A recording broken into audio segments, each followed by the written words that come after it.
Iran आणि अमेरिकेच्या तणावाच्या पार्श्वभूमीवर मोठी बातमी येते। अध्यक्ष डोनाल्ड ट्रम्प यांनी इराणसोबतचा युद्धविराम वाढवलाय। पाकिस्तानच्या विनंतीनुसार हा युद्धविराम वाढवण्यात आलाय। ट्रम्प यांनी आपल्या सोशल मीडियावरून ही माहिती जाहीर केली आहे। इराण प्रस्ताव देईपर्यंत आणि दोन्ही देशांची शांती वार्ता होईपर्यंत हा युद्धविराम असेल असंही त्यांनी स्पष्ट केलंय। मात्र एकीकडे युद्धविरामात वाढ केली असली तरी हॉर्मुझची नाकेबंदी कायम राहील। युद्धविराम आणि चर्चेबाबत इराण सरकारमध्ये गंभीर स्वरूपाचे मतभेद आहेत असे डोनाल्ड ट्रम्प यांनी म्हटलंय आणि त्यामुळे तिथल्या नेत्यांना एक संधी देण्यासाठी अमेरिकेने हल्ले थांबवले आहेत असे डोनाल्ड ट्रम्प यांनी नमूद केले आहे।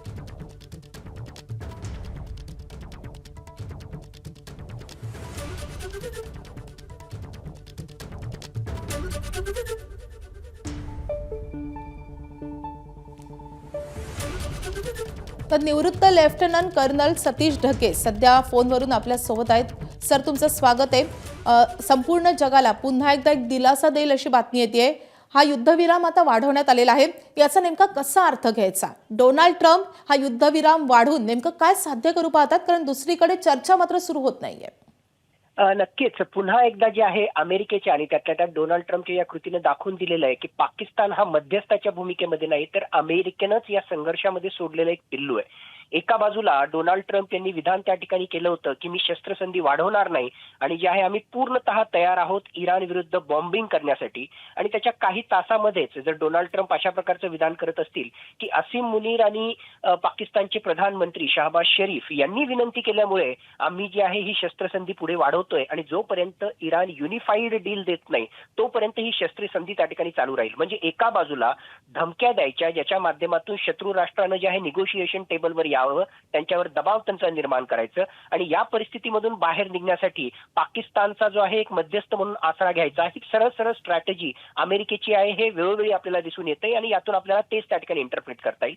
दुसऱ्या बाजूला नक्कीच अशा प्रकारची कृती केल्यामुळे येणाऱ्या काही दिवसांमध्ये अशा प्रकारचा इमेज अमेरिका प्रोजेक्ट करू शकतो की आम्ही जे आहे एक पाऊल मागे हटलेलो आहोत म्हणून इराणच्या शिष्टमंडळानं इस्लामाबादमध्ये चर्चेसाठी यावं आणि ही चर्चा पुढे त्या ठिकाणी सुरू व्हावी। माझ्या मते आणखीन एक गोष्ट होऊ शकते, काही अंशी नेव्हल ब्लॉकेड अमेरिकेने जो केलेला आहे त्यामध्ये अंशतः जर काही रिलॅक्सेशन त्या ठिकाणी आलं तर नक्कीच ऍटलिस्ट चर्चा होऊ शकेल। चर्चेमधून काही निघेल अशी शक्यता आजही वाटत नाही, पण नक्कीच शस्त्रसंधी झालेली आहे हे जगाच्या शांततेसाठी आणि एकूणच ग्लोबल इकॉनॉमीसाठी एक पुढचं पाऊल आहे असं जर म्हटलं तर ते चुकीचं ठरणार नाही। मात्र ट्रम्प यांनी हे देखील स्पष्ट केलेलं आहे की हॉर्मुझची नाकेबंदी कायम राहणार आहे आणि दुसरीकडे इराण देखील त्यांच्या मागण्यांवर ठाम आहे। इराणही एक पाऊल मागे जायला तयार नाहीये। असं असताना चर्चा नेमकी होईल का आणि झाली तरी त्यातून काहीतरी मार्ग निघेल अशी आशा वाटते का? मुळातच विधानांच्या माध्यमातून दोघेही जे मॅक्सिमलिस्ट पोझिशन म्हणजे जे आहे आम्ही मागे हटणार नाही असं दाखवण्याचा प्रयत्न करतायत, पण तिथूनच जे आहे कुठेतरी निगोशिएशनला सुरुवात होते। जसं मी सांगितलं की ऑलरेडी अमेरिकेनं एक पाऊल मागे घेतलेलं आहे। त्या हॉर्मुझच्या नेव्हल ब्लॉकेटशी संबंधित सुद्धा जर काही थोडंसं कॉम्प्रोमाइज करायला अमेरिका जर तयार असेल तर इराण त्यांच्या जनतेला असं दाखवू शकेल की आम्ही अमेरिकेला एक पाऊल मागे घेण्यासाठी बाध्य केलं आणि त्याच्यामुळे जे आहे ती चर्चा होऊ शकते। मुळातच आज घडीला अशी परिस्थिती आहे की अमेरिकेलाही लवकरात लवकर या युद्धातून एक्झिट व्हायचंय तर दुसऱ्या बाजूला इराणच्या अर्थव्यवस्थेचं सामरिकदृष्ट्या त्याचबरोबर अर्थव्यवस्थेच्या दृष्टिकोनातून प्रचंड नुकसान झालेलं आहे। म्हणून डीलसाठी तर दोघेही आतुर आहेत, पण आम्हीच जिंकलो हे त्यांना दाखवायचंय आणि या डीलमधून मॅक्सिमम आपल्या हातामध्ये कसं पाडून घेता येईल हे त्यांना त्या ठिकाणी प्रयत्न करायचा आहे। म्हणून हा सगळा जो आहे विधानांच्या माध्यमातून वेगवेगळ्या प्रकारचे दावे प्रतिदावे होत आहेत। तर आता येणाऱ्या काही दिवसांमध्ये, कारण व्हान्स तर ऑलरेडी जे आहेत इस्लामाबादला आलेले नाहीत, येणाऱ्या काही दिवसांमध्ये काही सकारात्मक बाबी होतात का आणि चर्चा होते का हे पाहावं लागेल। पण पुन्हा मी रिपीट करतो, चर्चा जरी झाली तरी परमनंट सीज फायर होणार नाही। फक्त हा पॉज कसा लांबवता येईल यातल्या यात इन्क्रिमेंटल डिएस्केलेशन म्हणजे काही मुद्द्यांच्या आधारावर थोडीशी सहमती होऊ शकेल का हे येणाऱ्या काही आठवड्यांमध्ये पाहणं हे महत्त्वाचं ठरणार आहे। सर, तुम्ही आता म्हणालात की पाकिस्तान हे अमेरिकेने सोडलेलं एक पिल्लू आहे, मात्र आसिम मुनीर असेल किंवा शहबाज शरीफ असेल यांचे आभार ट्रम्प मानतात किंवा त्यांच्यामुळे आम्ही हे युद्धविराम लांबवतोय असं त्यांनी त्यांच्या पोस्टमध्येही म्हटलेलं आहे।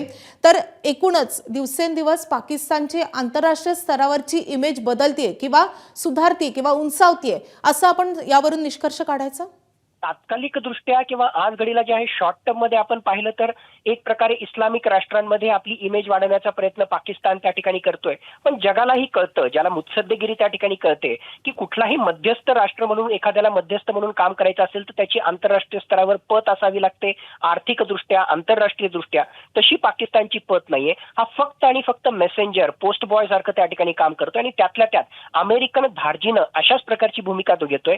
सुरुवातीलाच आपण चर्चेला जसं पाहिलं की या स्थितीमध्ये सुद्धा पाकिस्ताननं फक्त अमेरिकन धार्जिनं भूमिका घेऊन अमेरिकेला जे आहे कसा प्रॉब्लेम मधून बाहेर काढता येईल अशा प्रकारची भूमिका घेतलेली आहे. आणि दुसऱ्या बाजूला खरोखरच पाकिस्तान हे जर करत असेल तर एकुलती एक महत्वाची गोष्ट म्हणजे भारताच्या परराष्ट्र मंत्र्यांनी जसं म्हटलं दलाली, यातून मोठ्या प्रमाणामध्ये त्यांच्या अर्थव्यवस्थेला पैसा मिळेल. प्रत्यक्षरित्या शहबाज शरीफ त्याचबरोबर मुनीर यांना स्वतःच्या म्हणजे वैयक्तिक दृष्ट्या त्यांना जो आहे आर्थिक फायदा होईल. या अनुषंगाने जे आहे डोनाल्ड ट्रम्प त्यांचा वापर करून घेत आहेत. म्हणून पाकिस्तानची फार आंतरराष्ट्रीय स्तरावर काही पद त्या ठिकाणी वाढेल अशी गोष्ट याच्यात नाही. पण एक गोष्ट मला आवर्जून सांगावीशी वाटते की भारतानं बघ्याची भूमिका सोडून कुठेतरी जे आहे या सगळ्या संघर्षामध्ये एक निर्णायक भूमिका घेणं या सगळ्या परिस्थितीमध्ये अत्यंत आवश्यक बनलेलं आहे.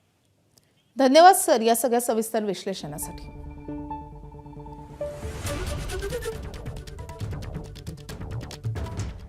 तर डोनाल्ड ट्रम्प यांनी त्यांच्या पोस्टमध्ये नेमकं काय म्हटलेलं आहे आपण पाहूयात. इराण सरकारमध्ये कमालीचे मतभेद असल्याचं दिसून येत आहे. पाकिस्तानचे असीम मुनीर आणि शहबाज शरीफ यांनी केलेल्या विनंतीनुसार